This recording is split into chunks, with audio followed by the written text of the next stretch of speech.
Look around you. We live in a world that is drowning in its own noise. A world that tells you that if you aren't broadcasting, you don't exist. If you don't have an immediate opinion on every global crisis, you're irrelevant. If you aren't building a personal brand 24/7, you're falling behind. But let me tell you a brutal truth. Your constant need to speak is draining your soul's vital energy. You think your words give you power? You think your posts, your endless arguments, and your quick replies give you status? You are leaking your spirit through trivial speech. You are opening the gates of your heart to every passing piece of garbage the world throws at you. The Stoic philosopher Epictetus warned us centuries ago, "Let silence be your general rule, or say only what is necessary, and in few words." We have forgotten the ancient blueprints of power.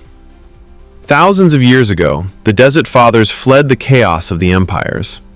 They didn't run away because they were afraid. They ran away because they wanted to fight. They knew that absolute stillness was the only place you could truly hear the voice of the divine. Christ himself didn't seek the crowds when he needed strength. He withdrew. Luke chapter 5 verse 16 tells us, Jesus often withdrew to lonely places and prayed. If the Son of God needed to shut out the world to regulate his spirit, what makes you think you can survive the modern digital meat grinder without a single moment of quietude? Every time you give in to the compulsion to express yourself, you surrender a piece of your internal order. You become reactive, a puppet danced by the strings of external outrage. Listen to me carefully. Silence is not weakness. Silence is a fortress. Marcus Aurelius, the emperor of Rome, looked at the chaos of his empire and realized, nowhere can man find a quieter or more untroubled retreat than in his own soul. You need to build a mental fortress that the world's digital clamor cannot reach. Stop trying to explain yourself to people who don't care. Stop defending your reputation to strangers. Treat your words as a finite, sacred, and lethal resource. The Bible declares in Proverbs chapter 17, verse 28, "Even a fool who keeps silent is considered wise. When he closes his lips, he is deemed intelligent." When you audit your daily conversations, you will realize how much of your peace you sacrifice just to fill an uncomfortable vacuum. You speak because you are afraid of what you will hear if the room goes quiet. You are afraid to face yourself.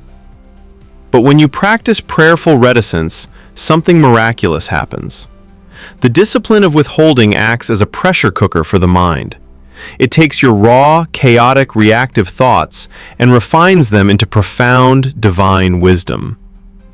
There is a terrifying paradox in human nature. The less you speak, the more authority your words carry. When you become the person who refuses to speak unless it alters the room, people stop and listen. You starve your ego's pathetic need for constant validation. You stop begging the world to notice you, and you start letting the presence of God fill the space you used to waste with noise. Seneca wrote, "We say twice as much as we should. Silence is a lesson learned through the many sufferings of life." Don't wait to suffer before you learn it. This is your challenge.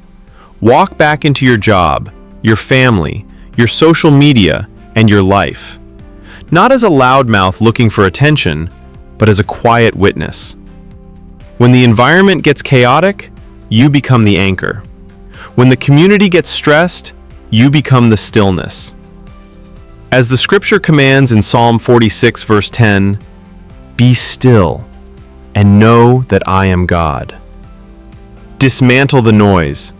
Guard the gates of your heart. Step into the quietude, build your fortress, and let the world wonder how you became so unbreakable.